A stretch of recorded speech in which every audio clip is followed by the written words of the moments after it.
Assalamualaikum warahmatullahi wabarakatuh. Selamat pagi, salam sejahtera bagi kita semua dimanapun sahabat SPM berada. Kembali lagi nih bersama gua Fajar Sidik di acara yang paling kece tentunya di Seni Pasar Modal Channel edisi 23 Maret 2022. Pada edisi ini kita akan membahas mengenai pergerakan IHSG pada hari kemarin serta kira-kira emiten apa untuk diperdagangkan pada perdagangan hari ini. Yuk, check it out.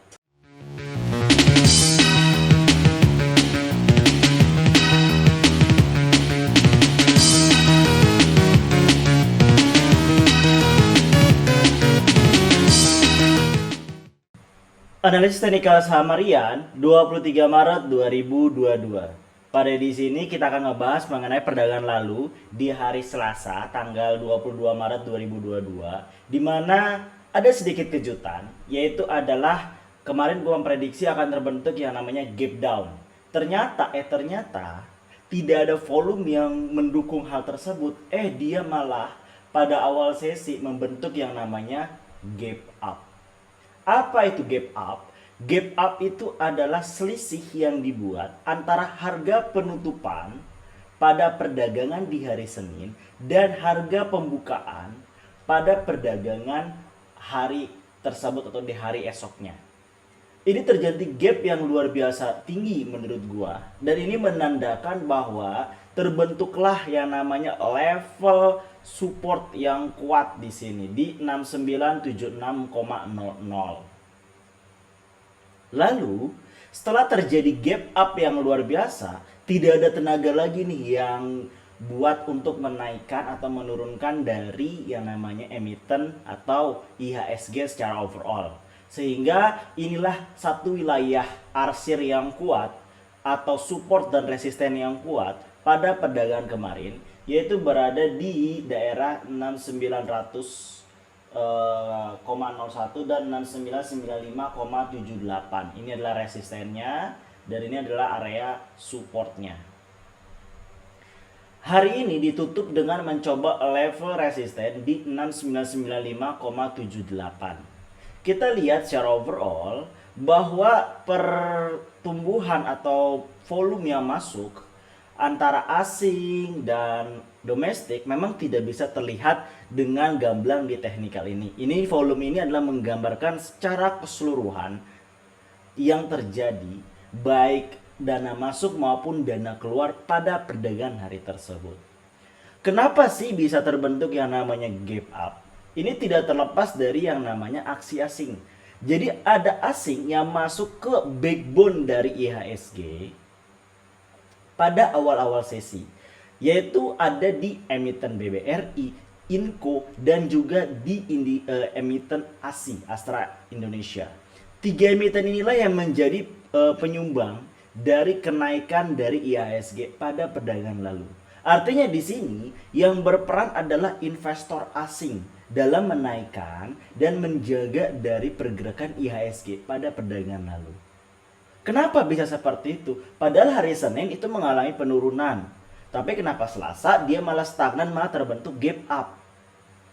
Tidak lain dan tidak bukan adalah pertama itu adalah mulai menurunnya. Artinya tidak ada kekhawatiran lagi lah gitu terhadap yang namanya kenaikan suku bunga dari The Fed. Jadi pengaruh The Fed sudah ya anggaplah mimpi buruk yang sudah bangun kayak gitu. Dan yang kedua adalah pidato dari Pak Presiden Joko Widodo pada hari Selasa yang mengatakan bahwa ekonomi Indonesia sangat-sangat kuat fondasinya dan akan mengalami pertumbuhan ekonomi yang luar biasa pada tahun 2022, khususnya di sektor perbankan. Dan ini menjadi kabar baik, ya akhirnya membuat investor asing banyak masuk di yang namanya IHSG kita atau di bursa efek kita. Dan ini menjadi angin segar tentunya untuk para trader. Karena kenapa? Ini kesempatan mereka untuk masuk memanfaatkan momen kayak gitu. Sekarang berada di level 6995 dan ini adalah volume terakhir. Ini volume terakhir jam 3 pada perdagangan kemarin. Apakah akan terbentuk gap up? Gua pribadi sih tidak terlalu jauh ya. Walaupun terbentuk gap up paling di kisaran 6995 mencoba menembus level dari resisten ini ya. Tapi gue prediksi pun gak akan terlalu jauh, mungkin di kisaran 7000 ini. 7003 ya, 7003 walaupun terbentuk gap up. Kenapa? Karena volumenya nggak cukup tinggi gitu. Jadi kita sekali lagi balik ke volume. Kecuali ada case-case yang khusus seperti di hari Selasa yaitu pidato Pak Presiden. Itu akan mengubah semua yang namanya apa ya? Jalur bintang atau jalur rencana atau alur proses yang seharusnya kayak gitu. Karena kebijakan-kebijakan atau isu-isu yang bersifatnya nasional atau holistik kayak gitu. Dan ini menjadi kabar baik kayak gitu. Nah, jika dengan volume yang seperti ini terbentuk gap pun akan terbentuk gap up yang kecil, nggak terlalu jauh, dan cenderungnya itu adalah hari Rabu nggak akan ya mungkin jasusu seperti pada hari Selasa gitu. Kecuali ada case yang luar biasa besar seperti kemarin. Tapi kalau nggak ada ya overall akan good aja gitu, akan cenderung stagnan tapi naik, stagnan tapi naik, sekali lagi stagnan tapi naik. Itu yang terjadi pada perdagangan hari ini. Salah satu yang mendukung pada dari yang namanya kenaikan atau penurunan dari IHSG itu adalah yang namanya pom-pom dari sebuah berita. Contohnya yang terjadi pada emiten yang akan IPO beberapa waktu ke depan, yang dimana sudah ditutup ya untuk penawaran saham perdananya pada tanggal 21 Maret kemarin, yaitu adalah emiten GoTo, Gojek Tokopedia. Berikut beritanya. Berita dari CNBC Indonesia. GoTo laporkan pasukan hantu di media sosial. Sejak Senin kemarin 21/3 hingga Selasa hari ini, terdapat banyak cuitan di media sosial Twitter dari spambot dengan konten yang seolah-olah meramaikan rencana penawaran perdana saham IPO GoTo di BEI. Hal ini lantas menyebabkan ramainya pembicaraan di media sosial dengan tuduhan kurang sedap terhadap PT GoTo Gojek Tokopedia Tbk GoTo yang berencana untuk mencatatkan sahamnya di Bursa Efek Indonesia BEI di April mendatang. Terang saja, tuduhan ini menjadi pembahasan warganet, mengingat sudah ada sejarah penggunaan akun sosial media untuk melakukan pom-pom dalam meramaikan IPO Bukalapak di Agustus tahun lalu. Tuduhan ini juga muncul dalam beberapa utas thread di Twitter yang mengunggah serangkaian contoh mengapa ada dugaan pasukan spam ini mencoba membangun keramaian di media sosial. Sebetulnya, akun-akun ini memiliki karakteristik yang sama, yaitu belum lama dibuat, menggunakan nama atau foto yang kemungkinan tidak asli, punya jumlah follower yang sangat sedikit, dan mengunggah informasi dan pernyataan yang hampir sama persis antara satu akun dan akun lainnya. Dan berikut yang di samping ini nih, di samping berita ya, ini samping berita adalah contoh-contoh tweet yang beredar dari Twitter atau di sosial media. Yaitu yang pertama, berikut paling fakta yang paling diketahui. Pertama, beli saham dapat 3 perusahaan, Gojek, Tokopedia, dan GoTo Financial. Terus ini apa lagi nih? Merilis 48 miliar lembar saham seri A saat IPO. Salah ya, harusnya 52 miliar. Nggak update nih. Yang selaras dengan 4,36% dari modal. Transaksi bruto positif selama 3 tahun. Memiliki opsi untuk menerapkan skema stabilitas harga saham. IPO bukan exit energy. Oke, kita bahas mengenai ini. Bukan satu hal yang umum lagi ya, bukan rahasia umum lagi bahwa IPO dari suatu perusahaan pasti dia mempunyai yang namanya marketing branding atau mempunyai departemen sales marketing kayak gitu. Yang dimana tugasnya jelas dia sebagai branding image kayak gitu. Bagaimana membangun branch dari suatu perusahaan. Bagaimana membangun atau menyiapkan strategi berdasarkan yang namanya big data. GoTo, baik Gojek dan Tokopedia, pasti sudah memiliki platform atau istilahnya big data yang luar biasa besar. Sejak Gojek itu berdiri, yaitu sejak 2015. Big data dari apa? Keinginan. Big data dari apa? Yang namanya profil. Big data dari apa? Segala macam yang berhubungan dengan jutaan orang banyak yang ada di Indonesia. Karena kenapa seperti itu? Ingat, semenjak pandemik, kita dipaksa untuk mengalami digitalisasi. Dari konvensional ke digital. Dari yang namanya kita biasanya belanja secara offline, lebih-lebih banyak sekarang belanja ke online. Dan salah satu media untuk belanja online adalah dari Tokopedia. Kalau kita juga pengen belanja makanan segala macam, salah satunya dari Gojek itu sendiri. Artinya kita harus mengisi data di situ. Artinya mereka mempunyai big data dari kita. Oke? Big data ini akan menggambarkan apa? Suatu pola pikir dari masyarakat. Mayoritas masyarakat seperti apa sih? Masyarakat pengennya kayak gimana sih? Kayak gitu. Dari big data ini, kalau kita telusur-telusur, akhirnya akan diperoleh. Oh, strategi yang tepat adalah A, B, C, D, E, F, G. Semua perusahaan akan menyediakan yang sama, gitu. Terusus untuk GoTo, pasti dia punya big data yang seperti itu. Sebelum memberanikan diri IPO dan juga menjadi salah satu backbone dari ISG, karena 10 atau top 10 dari yang memiliki big size market cap di Bursa Efek Indonesia.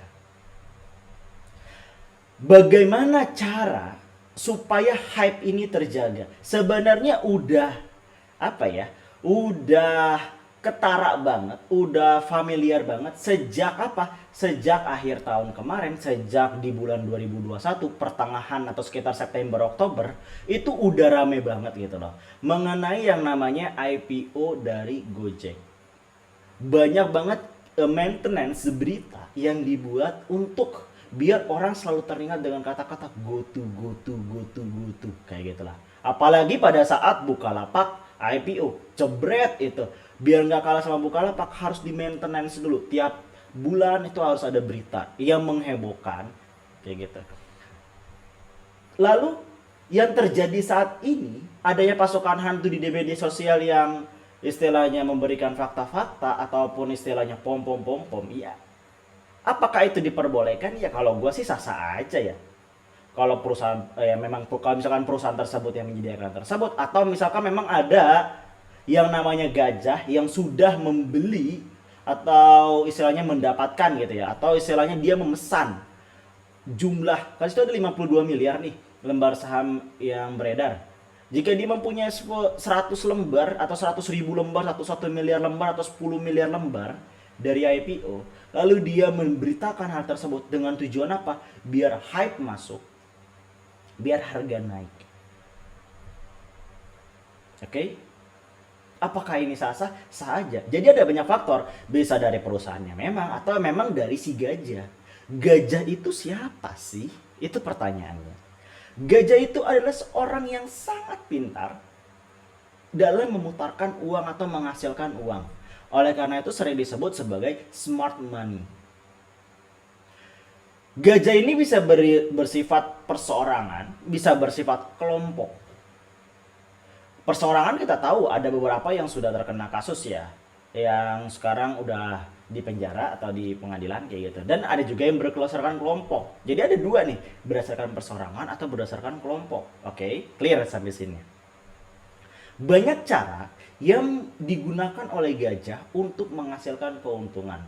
Salah satunya tugas dari gajah. Jadi gajah itu sendiri, kalau lu baca buku di Art of Eastern Market ya, tuh ada di samping nih, di samping atau samping sini ya, atau nah ini ya.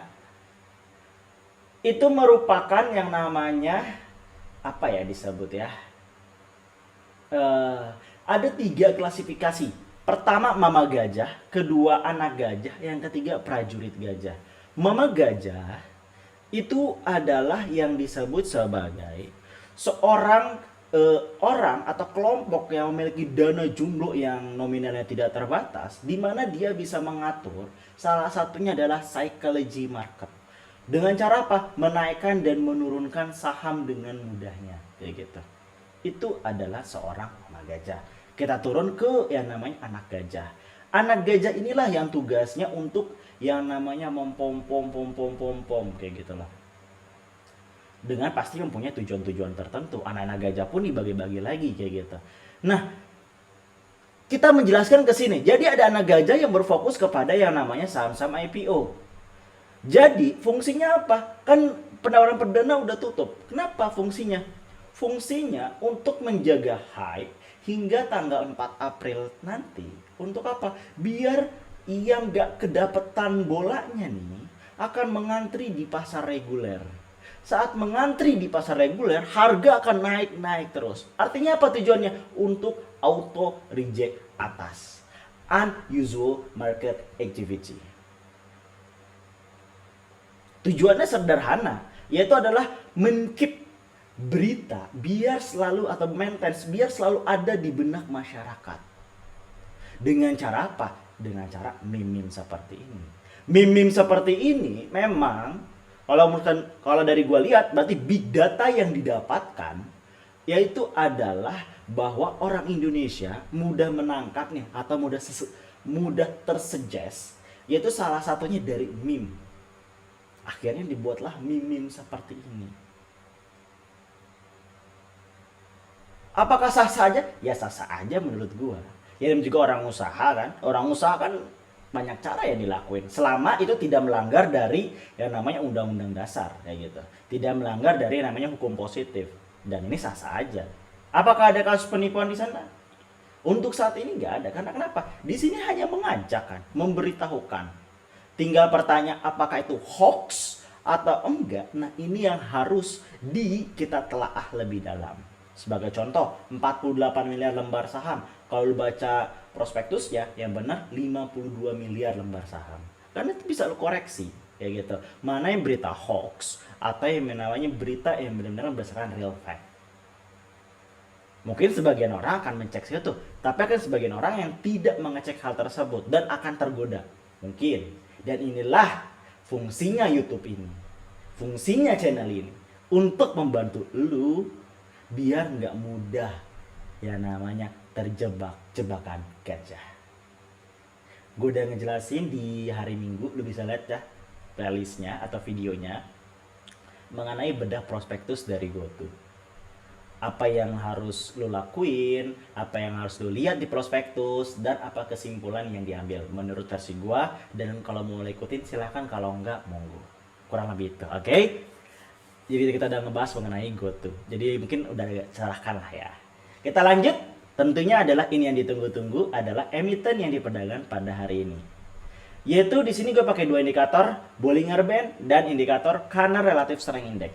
Gue udah jelasin sebenarnya di video sebelumnya. Sederhananya adalah Bollinger Bands adalah support resistance yang fleksibel, sedangkan Kanner Relative Strength Index itu sama-sama melihat psychology market. Kalau mengarah ke atas itu atau ke utara itu adalah positif, berita positif. Kalau mengarah ke bawah itu adalah berita negatif. Ini adalah satu yang pertama adalah emiten TFCO atau T, Tivico Fiber Indonesia. Ini adalah salah contoh yang namanya emiten gorengan ataupun kolesterol tingkat tinggi. Jadi yang kolesterol tingkat tinggi atau siap jantungan bisa masuk di sini.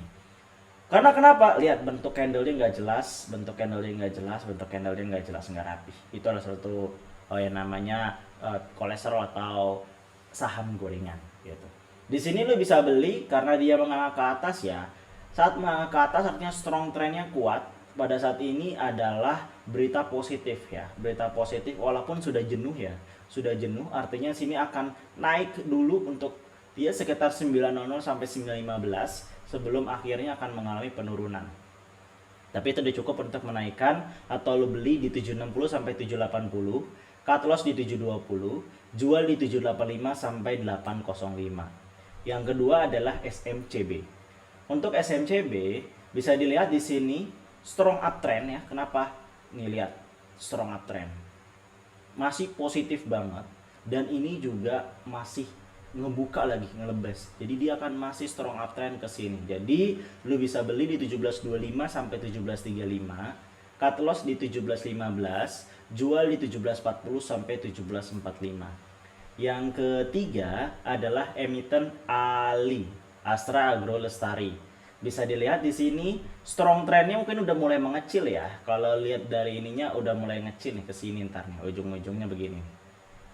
Nah, dia akan begitu dan ini belum ada penandaan jenuh. Jadi dia masih akan mengalami kenaikan sampai sini. Jadi lu bisa manfaatin beli di 12.275 sampai 12.350, cut loss di 12.100, jual di 12.375 sampai 12.450. Lihat dia udah mengalami itu akan yang namanya konsolidasi. Dia hobi konsolidasi setelah terjadi tren. Ini tren yang berubah, maka dia akan konsolidasi dulu sebelum akan naik atau akan turun. Itu yang diambil atau culture yang dibentuk dari gajah yang mendiami dari ALI. Dan terakhir adalah MDKA, Merdeka Copper Gold. Jadi case-nya juga sama sebenarnya kayak tiga lainnya. Dia masih strong trend, lihat nih strong trend ke atas dan ini masih mengarah ke utara. Jadi lo bisa ambil buy di 4500 sampai 4530, cut loss di 4410, jual di 4540 sampai 4590.